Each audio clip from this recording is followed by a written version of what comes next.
ઉતાવળમાં જે ક્રોધ માણસ કરી દે છે ને પછી શું પરિણામ આવે છે જુઓ તમે.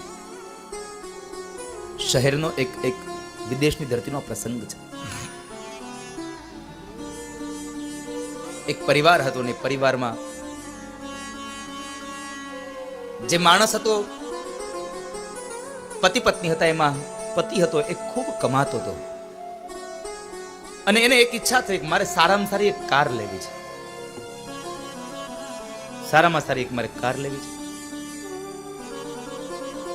અને એ કાર લેવાની ઈચ્છા થઈ અને એમણે ખૂબ મહેનત કરી, પૈસા ભેગા કર્યા અને મોંઘી કાર લીધી.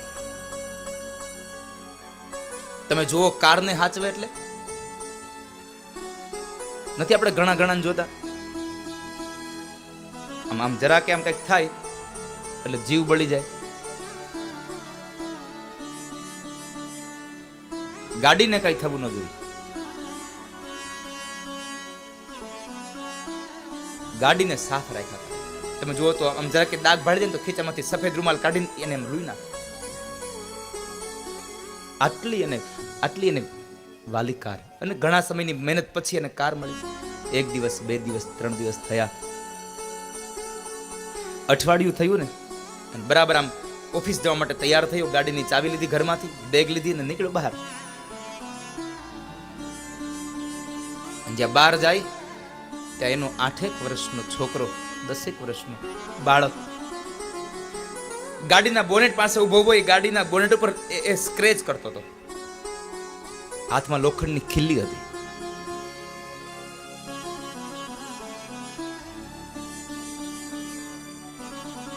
એટલે જ્યાં દોડતો પેલો માણસ આમ ગાડીમાં બેસવા જાય ત્યાં બોનેટ ઉપર જોવે છે અને હાથમાં એના ખીલ્લી જોવે છે.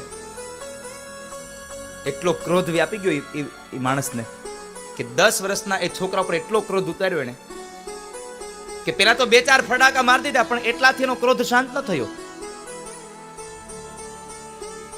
એટલાથી ક્રોધ શાંત ન થયો. એને સંતોષ ન થયો. મેં મારા છોકરાને દંડ આપી દો તો શું કર્યું ખબર છે?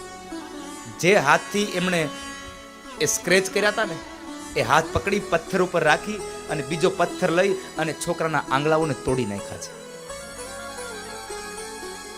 બાળક રડે છે 14 અશ્રુએ, હાથમાંથી રક્તની ધારાઓ વહી જાય છે.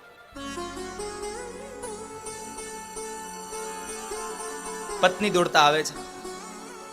પત્ની પોતાના પતિને કહ્યું શું તમે કર્યું આ? પણ જરા આમ શાંત થયો ને એટલે દુઃખ લાગ્યું. છોકરાને લઈ અને સીધો જ ગાડીમાં મોટી હોસ્પિટલ ગયો. ડોક્ટર સાહેબ પાસે જઈ અને આંખમાંથી અશ્રુની ધારા સાથે બોલે, સાહેબ કોઈ પણ સંજોગે અમારા છોકરાનો હાથ તમે સાજો કરી દો. મારા છોકરાનો તમે હાથ સાજો કરી દો. ડોક્ટર સાહેબ એને છોકરાને ઓપરેશન થિયેટરમાં લઈ જાય છે. ખૂબ ઘણી એની મહેનત કરી અને મહેનતના અંતે એક પરિણામ આવીને ઉભી રહ્યું. છોકરાની 4 આંગળીઓમાંથી 2 આંગળીની નસો ફાટી ગઈ હતી, એટલે એને કાપવી પડે એમ હતી, ખોટી પડી ગઈ હતી. ડોક્ટર સાહેબે 2 આંગળીઓ કાપી નાખી, 2 આંગળીઓ સાજી એમનું ઓપરેશન કર્યું. છોકરાને એક રૂમની અંદર એક પથારીમાં સુવાડવામાં આવ્યો. થોડી વાર થઈ એટલે એ દીકરાનું જે ઇન્જેક્શન આપ્યું હતું ઘેરનું, છોકરો ભાનમાં આવ્યો. જોવે છે તો હાથ આમ બાંધેલો છે, 2 આંગળીઓને બાંધેલી પાટો મારેલો છે. એની બાજુમાં એનો બાપ બેઠો છે ઉદાસ.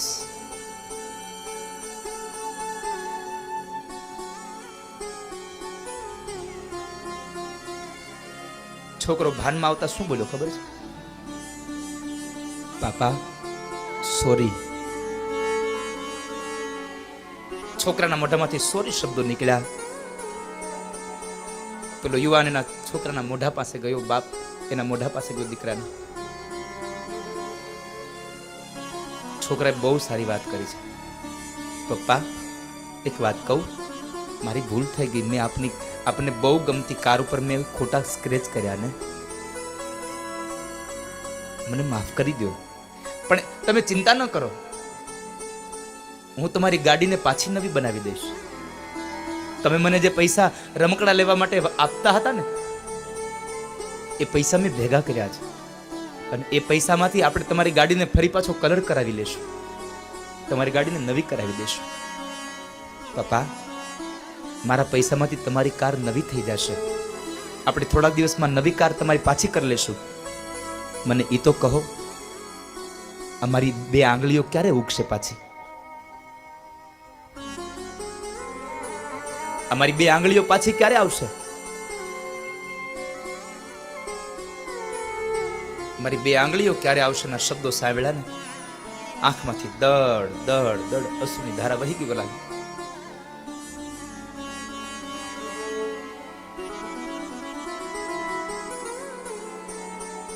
શું કરે માણસ?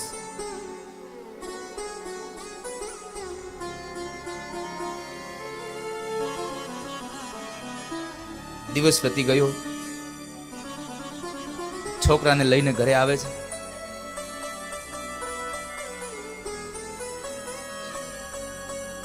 એ કારને રિપેર કરવા માટે, એને કલર કરવા માટે થઈને જ્યાં આપણે જોઈએ ને કે એમાં કેટલું છે, એટલે જ્યાં જોવા ગયો ને તો બોનેટ ઉપર શું લખ્યું હતું ખબર છે?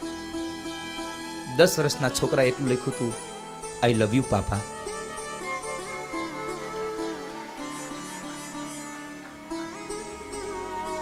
આ યુવાનને પછતાવાનો પાર ન રહ્યો. મારી આપ સૌને પ્રાર્થના છે, ખાસ કરીને મારી યુવાન બહેનોને પ્રાર્થના છે કે ઘરમાં કદાચ કોઈની સાથે થોડાક બોલાચાલી થઈ હોય ને તો એનો ગુસ્સો ક્યારેય બાળકો પર ન ઉતારશો, કારણ કે બાળકો નિર્દોષ છે. શા માટે? એને બાળક તો ભગવાનનું રૂપ છે. મારી આપ સૌને પ્રાર્થના છે, બને તો ક્રોધ ન કરશો, કારણ ક્રોધ ક્ષણિક વાર હોય છે, એનું પરિણામ બહુ લાંબો સમય સુધી ભોગવવું પડે છે. ક્રોધ ક્ષણિક હોય છે.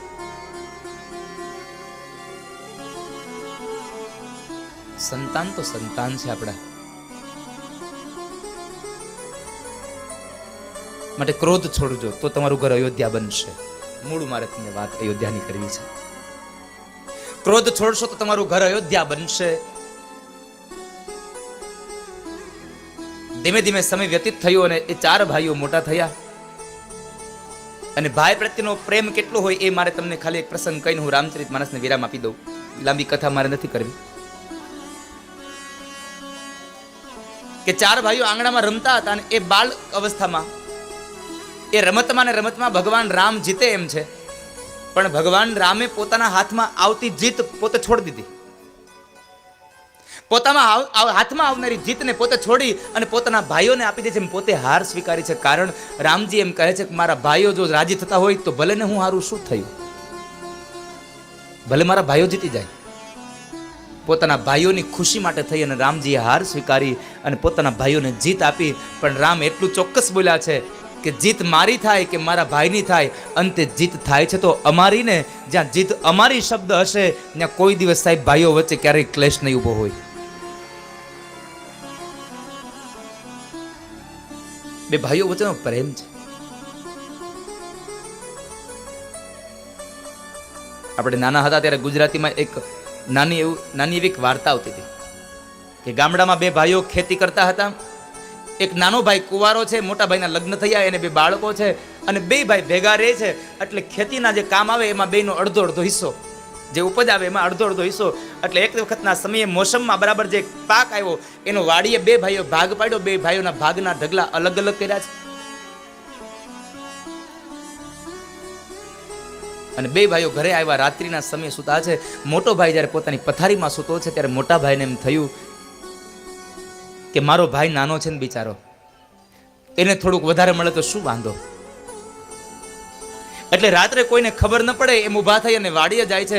મોટા ભાઈ વાડીએ ગયા અને તગારું લઈ અને જે અનાજનો ઢગલો હતો એમાંથી ઘણા બધા તગારાઓ ભરી અને પોતાના નાના ભાઈના ઢગલામાં નાખી દીધા. આવીને પાછા સુઈ ગયા. આનંદ મળ્યો કે મેં મારા નાના ભાઈને થોડુંક વધારે આપ્યું. આ બાજુ રાત્રે નાના ભાઈને નીંદર ઉડી ગઈ અને વિચાર આવ્યો કે હું તો એકલો છું, મારે ક્યાં કોઈ વાપરવા વાળું છે. મારા ભાઈને તેના પત્ની છે, એના 2 બાળકો છે, એને બિચારાને કેટલો ખર્ચ લાગે, એને થોડુંક વધારે અનાજ મળે તો હું વાંધો. નાનો ભાઈ વાડીએ ગયો, કોઈને ખબર ન પડે અને અંધારામાં પોતાના ઢગલામાંથી લઈ અને મોટા ભાઈના ઢગલામાં ઘણા બધા તગારાઓ અનાજ નાખી દીધું. જ્યારે ભાઈ પ્રત્યે ભાઈ આવું વિચારતો થશે ને ત્યારે આ જગતમાં રામ રાજ્યની સ્થાપના થશે સાહેબ.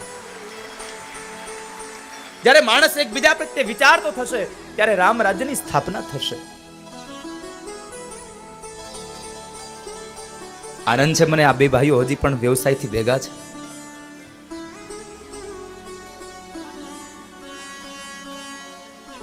હું તો કહું આ દુનિયામાં સાહેબ તમામ માના દીકરાઓ બધા ભેગા જ રહે.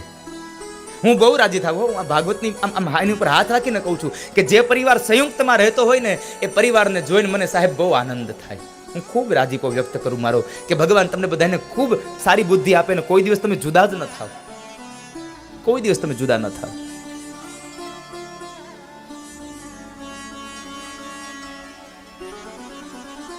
આ રામચરિત માનસનો મૂળ હેતુ છે એકબીજાથી એકબીજાને જોડવાનો. એકબીજાથી એકબીજાને જોડવાની આ કથા છે. એ કથા મારે માત્ર તમને કહેવી હતી કે ભાઈ ભાઈનો કેવો પ્રેમ હોય, સ્ત્રીનો ધર્મ શું છે સમજાવવા માટે માં જાનકીનું પ્રાગટ્ય થયું હતું. ભક્તની એ વાતમાં હનુમાનજી મહારાજની કથા છે. ત્યાર પછી આપણે જાણીએ એમ ચારે ભાઈઓ વિદ્યા અભ્યાસ માટે બેઠા અને ભગવાન રામે 16 વર્ષની યાત્રા કરીને એમાં એને વૈરાગ્ય લાગ્યો. એ વૈરાગ્યને દૂર કરવા માટે વશિષ્ઠ મહારાજે યોગ વશિષ્ઠ રામાયણનું ગાન કર્યું. ત્યારબાદ વિશ્વામિત્ર મહારાજ એ ચારે ભાઈઓને રામ અને લક્ષ્મણને બેયને લઈ જાય છે પોતાના રક્ષણ માટે યજ્ઞના માર્ગની અંદર તાડકા મળી તો એને તાડકાને મારી એ કહી પ્રાણ પ્રાણ હરિ લીનહા દીન જાની તેહી નિજ પદ દીનહા. તાડકાને મારીને એને નિજ પદ આપ્યું. સુબાહુને પણ માર્યો અને મારીચને મતિ બદલી ગઈ ભગવાનના દર્શન કરીને. ત્યારબાદ જનકપુરમાં જાય ત્યાં આગળ ધનુષ્યનો ભંગ કરી માં જાનકીને સાથે ભગવાનના વિવાહ થયા છે. ચાર ભાઈઓ એક માંડવે પરિણ્યા છે. અને પછી આવે ને ત્યારે રામને જ્યારે રાજા બનાવવાની વાત થાય અને કઈ કહીએ મહારાજ દશરથ પાસે 2 વચન માંગ્યા, ભરતને રાજગાદી અને રામને 14 વર્ષનો વનવાસ. પિતાની ટેક માટે થઈ, વચન માટે થઈ અને રામ વનમાં જાય છે. ત્યાંથી માં જાનકીનું હરણ થાય. જાનકીની શોધમાં જાય તો શબરી પાસે ગયા. ત્યાંથી હનુમાનજી મહારાજ સુગ્રીવ મળ્યા છે. વાલીપુત્ર અંગદની સાથે ભેગા મળી અને સમાચાર મળ્યા કે રાવણ લઈ ગયો છે. તો લંકાના સામે કિનારે ભગવાન રામ પોતાના સૈન્યને લઈને જાય. આપણે એમ કહીએ કે આ ટેકનોલોજી અત્યારે આવી, ટેકનોલોજી અત્યારે આવી. નહીં સાહેબ, આ ટેકનોલોજી અત્યારે નથી આવી. આ રામના સમયમાં ઓલા વાંદરાઓના હાથે મારા રામે પેલો સેતુ બંધાવ્યો હતો, પાણીમાં પુલ બાંધ્યો હતો. પાણીમાં પુલ તો હવે આપણે બાંધતા થયા, રામે તો પહેલેથી બાંધીને લાવ્યા છે. આ તો માત્ર ટેકનોલોજી ફરી એટલે એનું સ્વરૂપ ફર્યું છે. બાકી પહેલેથી જ રામે સમુદ્રમાં એ બાંધ્યો હતો પુલ. અને સામે કિનારે જઈ રાવણની નગરીમાં લંકામાં જઈ અને લંકાની અંદર એમણે રાવણની સાથે યુદ્ધ કર્યું અને યુદ્ધમાં રાવણને માર્યો છે. આપણે કહીએ છીએ ખાલી હોનામાં લંકામાં હોનું, લંકામાં હોનું, કાંઈ છે નહીં ઝાડવા સિવાય. એમાં અશોક વાટિકામાં તો કાંઈ નથી, ડુંગરા ડુંગરા ડુંગરા જ નકરા. હમણાં 9મા મહિનામાં હું ગયો તો શ્રીલંકા કથા કરવા અશોક વાટિકામાં. કાંઈ હા, ત્યાંનું વાતાવરણ છે લ્યો. 3 સ્ટાર હોટલ હોય તો તમારે એમાં પંખો ને એસી ન હોય. ઘણા સૈનિકો હજી પણ કૃષ્ણને મારવા આવતા હતા. એ ભગવાન કૃષ્ણએ કંસના સૈનિકોનો પણ વધ કર્યો છે. થોડી વાર થઈ ત્યારબાદ ભગવાન પોતાની માતાને અને પોતાના પિતાશ્રીને મુક્ત કરવા માટે થઈ અને તેઓ મથુરાના કારાવાસ તરફ જાય. માર્ગની અંદર એમણે યમુના કિનારે થોડી વાર માટે યુદ્ધમાં થાકી ગયા હતા એટલે આરામ કર્યો. જે જગ્યાએ ભગવાને વિશ્રામ લીધો એ જગ્યાનું નામ પડ્યું વિશ્રામ ઘાટ. વિશ્રામ ઘાટને ભગવાને વિરામ લીધો એટલે વિશ્રામ ઘાટ નામ પડ્યું. આજ કલિકાલમાં પણ હજારો લોકો વિશ્રામ ઘાટે જઈ અને આરતી કરી અને પાવન અને પવિત્ર બને છે. જમનાજીની આરતી ગાય છે. જમનાજીની આરતી વિશ્રામ ઘાટે થાય, મા વિશ્રામ ઘાટે થાય. 33 કોટી દેવતા, 33 કોટી દેવતા દર્શન કરવા જાય. માં જય જય શ્રી યમુના. યમુનાજીની આરતી થાય. ત્યારબાદ કારાવાસમાંથી માતા પિતાને મુક્ત કર્યા, વંદન કર્યા છે. ભગવાન કહે છે, માં માફ કરજો, મારા લીધે તમારે ઘણું દુઃખ ભોગવવું પડ્યું. ત્યારબાદ ઉગ્રસેન મહારાજને મુક્ત બનાવી રાજગાદી સોંપી. થોડા દિવસ પછી નંદ બાબાને વિદાય કર્યા. નંદ બાબાએ આવીને જ્યાં યશોદાને સમાચાર આપ્યા, કૃષ્ણ આપણા દીકરા ન હતા. યશોદાની આંખો ચોદહાર અસુર રડે છે. ત્યારબાદ ભગવાન સાંદીપની ઋષિના આશ્રમમાં ભણવા ગયા. થોડા દિવસની અંદર ભગવાન વિદ્યા અભ્યાસ પ્રાપ્ત કર્યો. જો કે ભાગવતમાં લખ્યું છે ભગવાન 64 દિવસ રહ્યા છે. ખાલી કેટલા? 64 દિવસ. પણ 64 દિવસમાં એને બધું ભણી લીધું. અને એ સમયે વિદ્યા અભ્યાસ કર્યા બાદ મથુરાની અંદર એક વખતના સમયે ભગવાન કૃષ્ણનો જ્યારે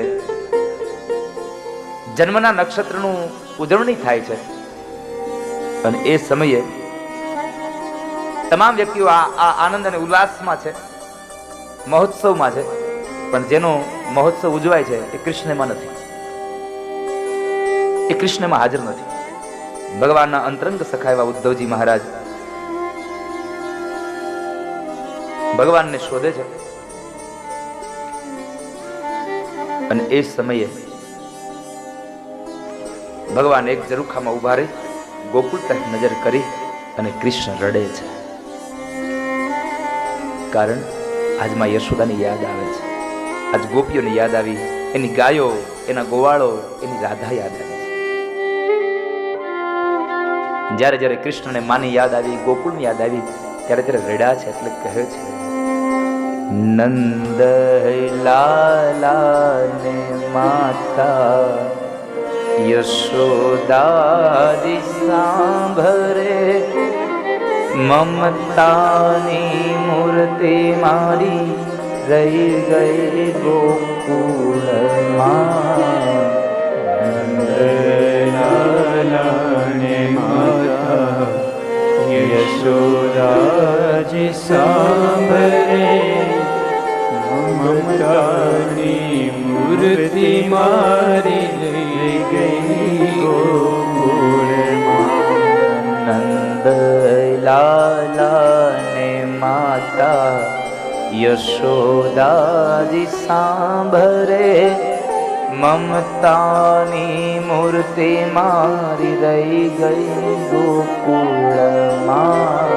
નંદ લાલાને માતા યશોદાજી સાંભરે, મમતાની મૂર્તિ મારી રહી ગઈ ગોકુળ. હીરા અને માણેકના મુગટ પહેરે કૃષ્ણ, છતાંય રડે. શું કામ? મોર પીછ પાઘ મારી રહી ગઈ ગોકુળમાં. મોર પીછ પાઘ મારી રહી ગઈ ગોકુળમાં.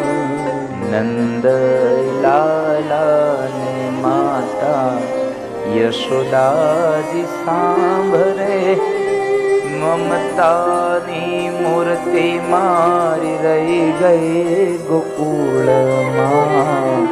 નંદ લાલાને માતા યશોદાજી સાંભરે, મમતાની મૂર્તિ મારી રહી ગઈ ગોકુળ. વિચાર કરો તમે કે બ્રહ્મ જેવા બ્રહ્મને પણ જો પોતાની માને યાદ રડાવતી હોય તો આપણે તો સામાન્ય માણસ છે, કેમ ન રડાવે? આપણને પણ આપણી માની યાદ રડાવતી હોય. ઉદ્ધવજી મહારાજ કે પ્રભુ તમે રડો છો? અને ભગવાને જવાબ આપ્યો, હો ના ઉદ્ધવ, હું રડતો નથી, પણ મને કોઈક રડાવે છે, મને કોઈ રડાવે. અરે પ્રભુ તમને કોણ રડાવે? ઉદ્ધવ, મને મારી માની યાદ રડાવે છે, મને મારી રાધા યાદ આવે છે, મારી ગોપીઓ યાદ આવે છે.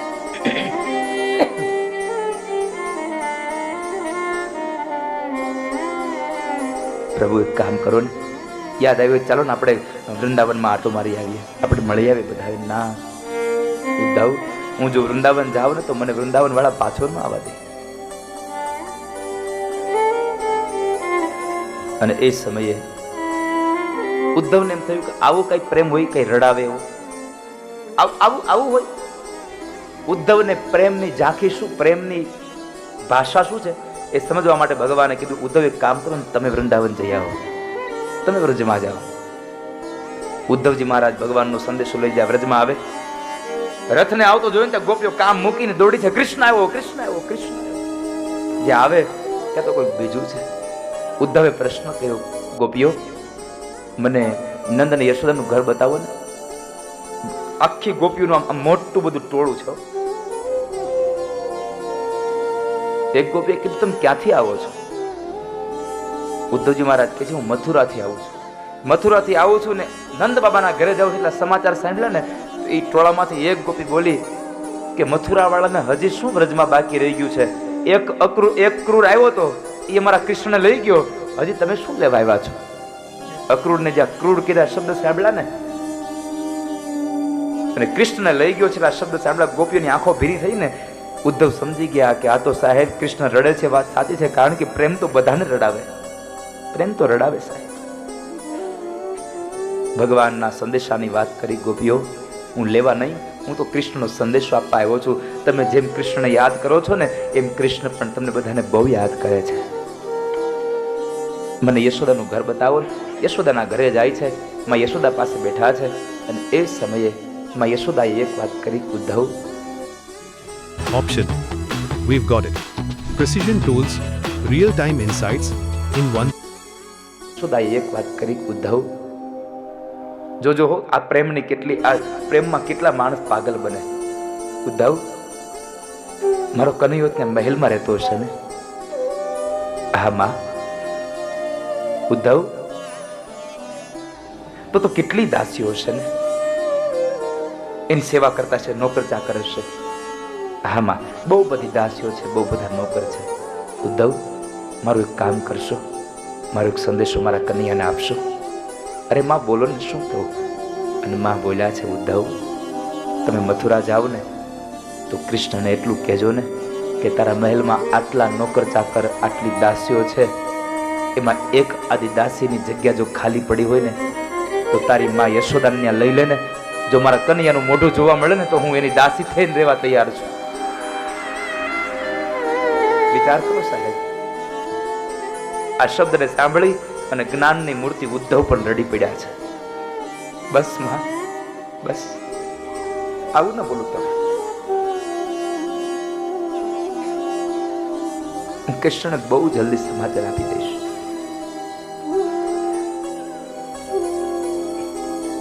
ઉદ્ધવ એક રાત્રિ રોકાયા અને ખબર પડી ગઈ કે પ્રેમની ભાષા શું છે. પ્રેમ ગાવા માટેનું સાધન નહીં સાહેબ, પ્રેમ તો અનુભવ માટેનું એક સાધન છે. ચાહે માં દીકરાનો હોય, બાપ દીકરીનો હોય, ભાઈ બહેનનો હોય, કે પતિ અને પત્નીનો હોય, કે બે મિત્રોનો હોય, પ્રેમ માત્ર ને માત્ર અનુભૂતિનું સાધન છે. પ્રેમ વર્ણવા માટેનો શબ્દ નથી સાહેબ. જ્યારે ઉદ્ધવજી મારા સવારે નીકળ્યા ને ત્યારે માએ એક ફૂલડીમાં એક ખંપેતરું આપ્યું, લ્યો ને મારા દીકરાને આપજો ને. ભલે માં.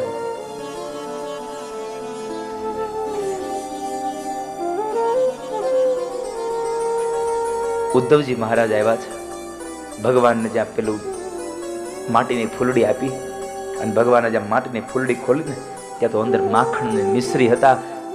પણ ભાગવતકાર મહાપુરુષ એમ કહે છે, માખણ ને મિશ્રી તો હતા, પણ માખણ ને મિશ્રીની મધ્યમાં કૃષ્ણ ને મા યશોદા સિવાય બીજું કઈ ન દેખાયું. કારણ જ્યારે જ્યારે માખણ જોયું ને ત્યારે માં યાદ આવી જાય. મથુરાનો પ્રસંગ છે, સત્ય ઘટના છે. ભગવાન એક વખત જમવા બેઠા, બપોરનું ભોજન કરવા બેઠા છે. થાળ પીરસાયો, થાળને ઢાંક્યો છે. ભગવાન આસન ઉપર આવીને બિરાજમાન થયા અને જ્યાં થાળ ઉઘાડે ને, થાળને જોઈ ભગવાન વંદન કરી અને ઓરડામાં વયા ગયા. આંખના ખૂણાઓ ભીના થઈ ગયા છે, કૃષ્ણ ખૂણાઓ લૂછે છે. ઉદ્ધવજી પાછળ ગયા, પ્રભુ શું થયું? જમી લ્યો ને, કેમ ભોજન ન કર્યું, કેમ વયા ગયા? અને ત્યારે ભગવાન કહે છે, ઉદ્ધવ તમે જૈન દાસીઓને એટલું કહી દો કે મારા ભોજનમાં જેટલું પણ કાંઈ ભોજન પીરસવું હોય ને એ પીરસે, પણ મારા થાળમાં કોઈ દી માખણ ન મૂકે. કારણ મને માખણ ખવડાવનારી મારી મા યશોદા તો ગોકુળમાં રહી ગઈ છે. હું માખણ જોઉં તો મને મારી મા યાદ આવી જાય છે. 56 ભાતના ભોગ ધરાય છે, 56 ભાતના ભોગ ધરાય છે. આ માખણને મિશ્રી મારી રહી ગઈ ગોકુળમાં. નંદલાલાને માતા યશોદાજી સાંભળે, મમતાની મૂર્તિ મારી રહી ગઈ ગોકુળમાં. મમતાની મૂર્તિ મારી રહી ગઈ ગોકુળમાં. મમતાની મૂર્તિ મારી હવે રહી ગઈ ગોકુળ રહી. અહીં આવી વેણુ વાતાતા વનમાળી. એ કૃષ્ણ, એ કદમની ડાળીઓ, તને યાદ છે કૃષ્ણ અહીંયા ઉભો ઉભો વાંસળી વગાડતો? યાદ તને અહીં આવી વેણુ વાતાતા વનમાળી? માધવ ક્યાંય નથી વનમાળી, માધવ ક્યાંય નથી મધુવનમાં. લહેર વમળ ને કહે અને વમળ આ વાત સ્મરે સ્પંદનમાં. લહેર વમળ ને કહે, વમળ આ વાત વહે સ્પંદનમાં.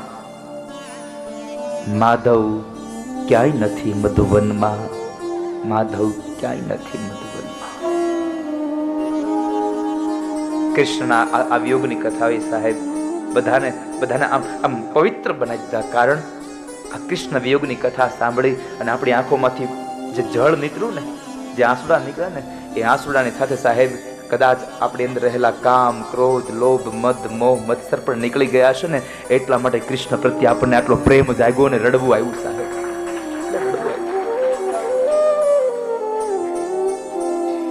નહીં તો જેને કોઈ દી જોયો નથી, જે આપણી હારે કોઈ દી બેઠો નથી, અને એની વાતમાં આપણને રડવું આવે? નહીં સાહેબ, આ તમે નથી રડતા, તમારી અંદર રહેલો આ જીવડો રડે છે સાહેબ, આ જીવડો. કારણ તું અમારો નથી, અમે તો તારા છીએ. એ કથા 10મ સ્કંદનો એ પૂર્વાર્ધ ભાગ સમાપ્ત થયો. અને હવે ઉત્તરાર્ધની અંદર ભૂપરાગ હરણ અને ભૂ ભારાપહરણની કથા, એટલે દ્વારિકાના નિર્માણની કથા અને ભગવાનના લગ્નોત્સવની કથા. સત્સંગમાં અભિમાન ન કરવું, સત્સંગમાં ક્યારેય પણ અકડ ન બનવું. સત્સંગમાં અને ભક્તિમાં જેટલી તમારી નમ્રતા હશે એટલું જ તમારું જીવન દિવ્ય બનશે. તો 5મ સ્કંદમાં એ જળ ભરતની કથા કે જેને હરિ હરિ કરતા કરતા હરિણ થયું, 2 જન્મ બીજા લેવા પડ્યા. આ કથા આપણને ઉપદેશ કરે છે કે જો હરિ હરિ નહીં કરીએ તો શું થશે આપણે.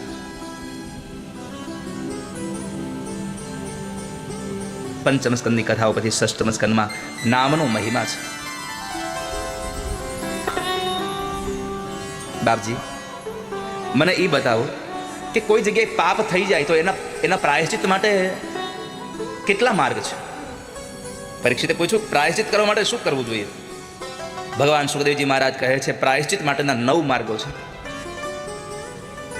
તપસા બ્રહ્મચર્યેણ શમેન ચ દમેન ચ ત્યાગેન સત્ય શૌચાભ્યામ યમેન નિયમેન ચ. ભાગવતજીમાં 9 માર્ગ બતાવ્યા તમારા પાપના પ્રાયશ્ચિતમાંથી. તપ કરવું, બ્રહ્મચર્ય રાખવું, સંયમ રાખવો, દમન કરવું, ત્યાગ કરવો, સત્યનું ઉચ્ચારણ કરવું, પવિત્રતા રાખવી, યમ અને નિયમ. આ 9 વસ્તુ દ્વારા તમે તમારા પાપમાંથી મુક્ત થઈ શકો. તમે બાબાજી, કોઈ એવો પાપી માણસ હોય અને એમણે ક્યારેય પણ પાપનું પ્રાયશ્ચિત થયું હોય ને પુણ્યશાળી બન્યો હોય એવું ખરું? હા, ભગવાનના નામ માત્રથી માણસ તરી ગયો. હા પછતાવો વિપુલ ઝરણું સ્વર્ગથી અહીં ઉતર્યું, પાપીએ માં ડૂબકી દઈ પુણ્યશાળી બને. પાપીઓ એક પ્રાયશ્ચિતના એ ઝરણામાં સ્નાન કરી લે તો પુણ્યશાળી બની જાય. તો બાપજી મને બતાવો આ અજામિલની કથા મને કહો. કાન્ય કુબ્જે દ્વિજ કશ્ચિદ દાસીપતિ રજામિલ. કાન્યકુબ્જના એક દેશમાં, એના પ્રદેશમાં એક બ્રાહ્મણ હતો પણ દાસીપતિ. એક સ્ત્રીના વ્યભિચારના એ દ્રશ્યને જોઈ અને પોતે કુસંગથી ઘેરાઈ ગયો. સૌથી પહેલો કુસંગ તમારી આંખથી અંદર જાય છે. આવું ભગવાન કૃષ્ણએ ભાગવતજીમાં લખ્યું છે કે જ્યારે પૂતના ઝેર પીવડાવવા આવી ત્યારે પરમાત્માએ આંખો બંધ કરી દીધી. સંતોએ કીધું ભગવાને આંખ બંધ કેમ કરી? તો ભગવાન કહે છે આ અવિદ્યા છે, આંખથી પણ અંદર જાય. આંખ જેવું જોવે એવું મન પછી વિચારે.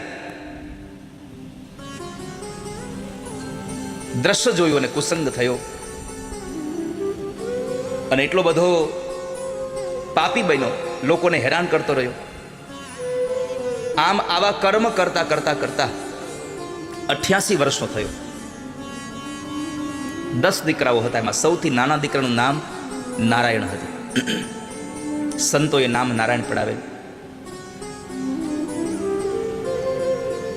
એક વખતના સમયે અજામિલ સૂતો છે. એમાં બરાબર યમના દૂતોએ આવીને એના કાળપાસથી પગને બાંધ્યા છે. કોઈથી મંદિરે નથી ગયો, કોઈ સત્સંગમાં નથી ગયો, ક્યારેય કીર્તન નથી કર્યા, ક્યારેય ભગવાનને યાદ નથી કર્યા, સંતોને ક્યારેય વંદન નથી કરતો. એ માણસ જ્યારે યમના કાળપાસમાં બંધાય છે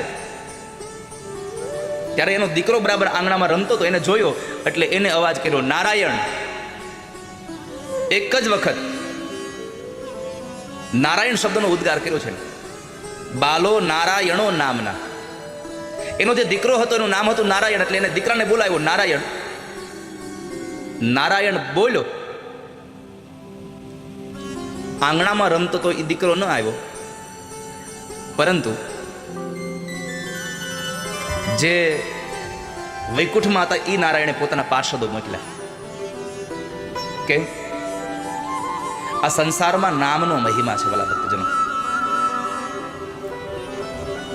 નામ લે તો શું થાય, નામ લે તો શું ન થાય.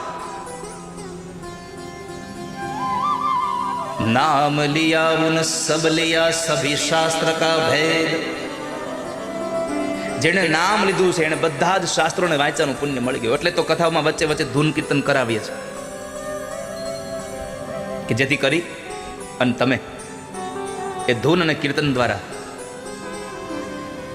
તમારાથી નામ સ્મરણ થઈ જાય. મેં તો હંમેશા કહેતો રહ્યો છું કે જ્યારે જ્યારે તમે કથામાં આવો ને ત્યારે બીજું કાંઈ સાથે લાવો કે ન લાવો, પણ સાથે એક ગૌમુખીને માળા લેતું આવું, જેથી કરી ભગવાનનું નામ લેતા ઠાકોરજીની કથા સાંભળવી જોઈએ. સતત ભગવાનનું નામ આપણા હાથમાં માળા ફેરવાવી જોઈએ.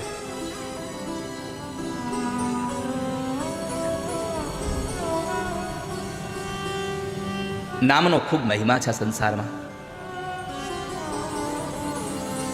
પરમાત્માના પાર્ષદો આવીને અજામિલને એ છોડાવે, એમના દૂતોને કહ્યું તમે છોડી દો. દિવ્ય રૂપને ધારણ કરીને આવેલા પાર્ષદોને જ્યારે અજામિલ જોવે છે, કાળ પાસથી બાંધતા એમના દૂતો, એણે ભગવાનના પાર્ષદોને કીધું તમે કેમ આવ્યા અહીંયા? આને છોડાવવા કેમ? આને તો કોઈ દી નામ નથી લીધું તમારા નારાયણ.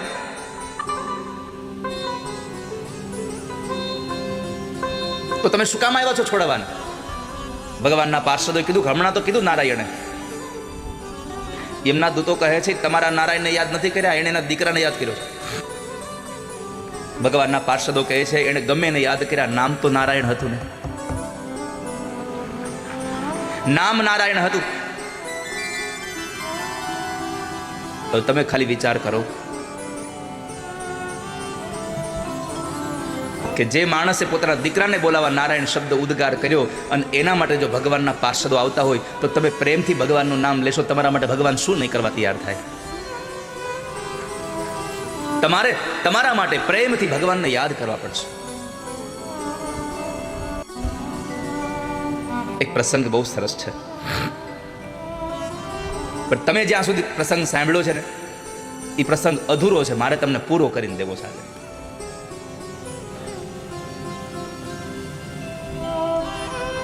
તમને બધાને આછી ખબર છે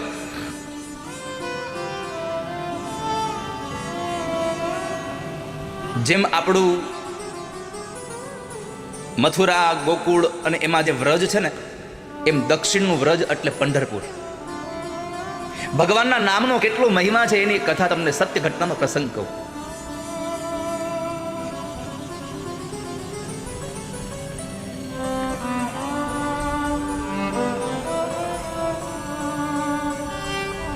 પંઢરપુરમાં ભગવાન પંઢરીનાથ બિરાજે અને એ પંઢરપુરમાં એ દક્ષિણનું વ્રજ કહેવાય. એ વ્રજમાં ગોરા કુંભાર, બહુ દિવ્ય કથા છે ગોરા કુંભારની, પણ તમે બધા કેટલી જાણો છો કે માટી ખૂંદતા ખૂંદતા છોકરો પણ હારે ખૂંદાઈ ગયો તોય ખબર ન રહી, પછી ભગવાને છોકરાને સજીવન કર્યો. આટલી કથા તમને ખબર છે, પણ તમે જુઓ ભગવાનના નામમાં કેટલો માણસ રત છે, એની બહુ દિવ્ય કથા છે. પુનિત મહારાજે એના આખ્યાનોમાં લખ્યું છે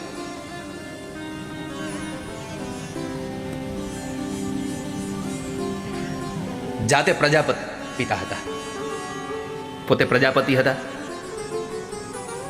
પોતાના બાપ દાદાનો ધંધો કરે.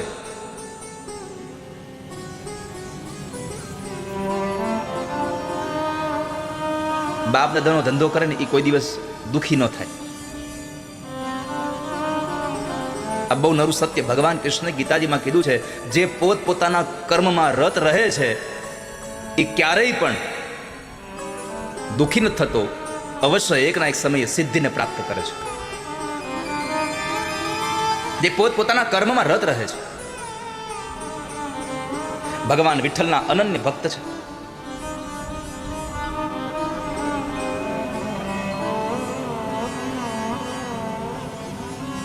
પોતાનું કર્મ કરતા કરતા ભગવાનનું ચિંતન કરતા રહે છે.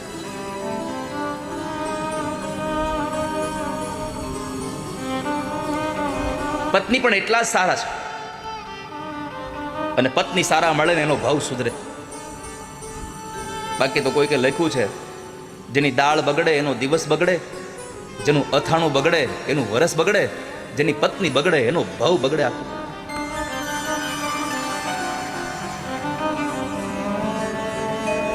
પણ એને સ્વીકારવાની વૃત્તિ હોય તો ભાવ સુધરી જાય. પુનિત મહારાજ લખે છે કે નરસિંહ મહેતાના પત્ની માણેકબાઈ હતા તીખા મરચા જેવા. વાત વાતમાં વઢ્યા કરે ને. તુકારામજીના પત્ની હતા તીખા મરચા જેવા. કોઈ કે આવીને પૂછું તુકારામજી ઘરે છે તો પત્ની કીધું તુકો ગયો કથા કરવા. કોઈ કે આવીને કીધું સાંભળ્યું આ તો તુકારામને કથામાં એક શેરડીનો આખો ભારો મળ્યો છે. હે ઓહ બહુ સારું, લ્યો ખાશું. અમે ઘરે આવે તો એક રાડું લઈને આવ્યા. તુકારામજી બધાને દેતા આવ્યા વચમાં. કોઈ કે આવીને કીધું તું આખો ભારો આપ્યો છે. અને એટલો ક્રોધ આવ્યો પત્નીને, એ હાથમાંથી રાડું લઈ અને વાહમાં 2 વળગાડી. એ શેરડીના હાટાના 2 ટુકડા થયા. તો તુકારામે કીધું વાહ ભગવાન વાહ, આ મને ન આવડ્યું, આ મારા પત્નીએ કર્યું, અમે 2 એક હાટો લઈ લેવું. લ્યો, આવી જેની સહજતા છે. મારો કહેવાનો વાત વાલા ભક્તજનો, અક્રોધ,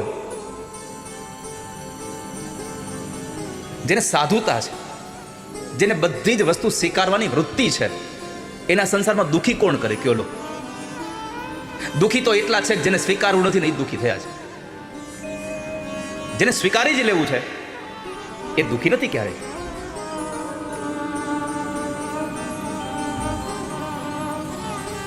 સંસારમાં પોતાના પત્ની સાથે પોતાનું જીવન ચલાવે, એકદમ સરસ રીતે પોતાનું જીવન ચાલે છે.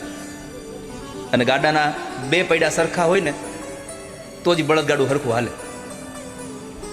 નાના મોટું ટાયર હોય તો એ ચાલે નહીં.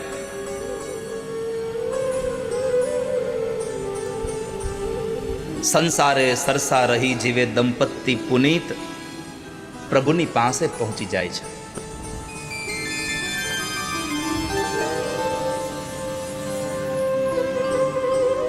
ભગવાનની કૃપાથી એક સંતાન થયું છે બંનેના દાંપત્ય જીવનમાં. પણ પોતાના કામમાં રત એવા ગોરા કુંભાર ગમે તે કામ કરતા હોય પણ મોઢામાંથી ભગવાનનું નામ હોય. અને વાત સાચી છે, કામ કરતા હોય ત્યારે મોઢાને બીજું ક્યાં કામ છે? કે સંજવારી કાઢો, તમે કચરો કાઢો ઘરમાંથી, ત્યારે મોઢાને શું લેવા દેવા છે? તો ત્યાંથી ભગવાનનું નામ લો ને. રોટલી વણો છો તો હાથથી વણો છો, મોઢાને કેમ કઈ જરૂર છે? તો ભગવાનનું નામ લ્યો. ભગવાનના નામ સાથે ઘડાયેલી રોટલી તમારા પરિવારના લોકો જમશે ને તો એના વિચારો સારા થઈ જશે. મેં તો ઘણી વાર આપ સૌને પ્રાર્થના કરી છે કે દરેકના રસોડામાં એક સૂત્ર લખેલું હોવું જોઈએ બહેનોએ, પોતાના હાથે. જેટલા લોકો રસોઈ બનાવો છો ને એને બધાને મારી પ્રાર્થના છે કે આજ ઘરે જઈ અને એક કોરા કાગળમાં લાલ અક્ષરે, તમારા પોતાના અક્ષરે, તમને લખતા ન આવડતું હોય તમારા છોકરાઓને કહેજો, અથવા તો તમારા છોકરાના છોકરાને કહેજો, પણ લખી દે એટલું જ લખાવજો કે હું રસોઈ ભગવાનના પ્રસાદ માટે બનાવું છું, ભગવાન માટે રસોઈ બનાવું છું. આવું લખીને તમારા રસોડામાં ચિપકાવી દેજો. જ્યાં તમે ઊભા રહીને રસોઈ કરતા હો, જ્યાં તમે બેસીને રસોઈ કરતા હો, તમે જ્યારે રસોઈ કરો ત્યારે તમારી નજર સામે હોવું જોઈએ કે હું ભગવાન માટે રસોઈ બનાવી રહી છું, હું ભગવાન માટે રસોઈ બનાવી રહું છું. પછી જુઓ તમે ભગવાન માટે રસોઈ બનાવો અને તમારો ભાવ કેવો થશે. એ ભાવથી બનેલી રસોઈ એટલી મીઠી થઈ જશે, કારણ કે ભગવાન માટે છે. માટે આપ સૌને મારી પ્રાર્થના છે, પ્રભુ માટે રસોઈ બનાવીએ છીએ, ઈશ્વર માટે હું થાળ બનાવું છું. બેયનું દાંપત્ય જીવન ચાલતું હતું. દીકરો હતો નાનો એવો, 1 વર્ષનો દીકરો.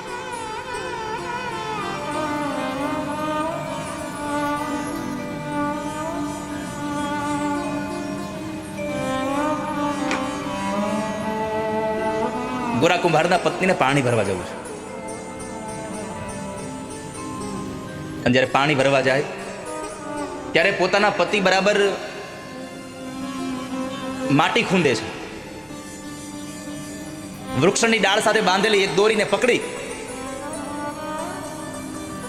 અને એક પછી એક પગ પછાડતા જાય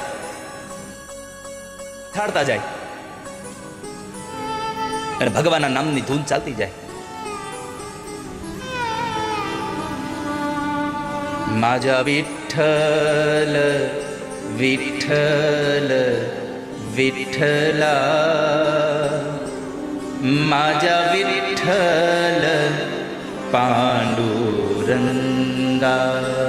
माझा विठ्ठल पांडुरंगा.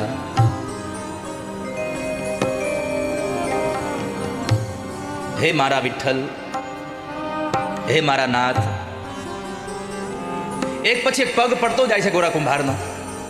પત્નીને પાણી ભરવા જવું તો એટલે પાણી ભરવા જતા પેલા સમય આવીને કહ્યું, સાંભળ્યું,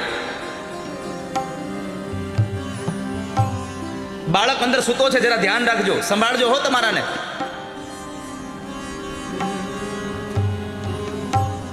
આને તો સુરતા ભગવાન હારે લાગી ગઈ. જેની સુરતા સામળિયા નેહા, જેની સુરતા ભગવાનમાં લાગી ગઈ છે. એને પછી સમાજની કઈ ચિંતા ન હોય, એને સમાજની કોઈ પરવાય ન હોય. જો નરસૈયાએ સમાજની પરવા કરી હોત, મીરાએ સમાજની પરવા કરી હોત, આ ગોરા કુંભારે સમાજની પરવા કરી હોત, પરિવારની કઈ ચિંતા કરી હોત, તો કદાચ ઠાકોરજી કામ કરવા ન આવ્યા હોત.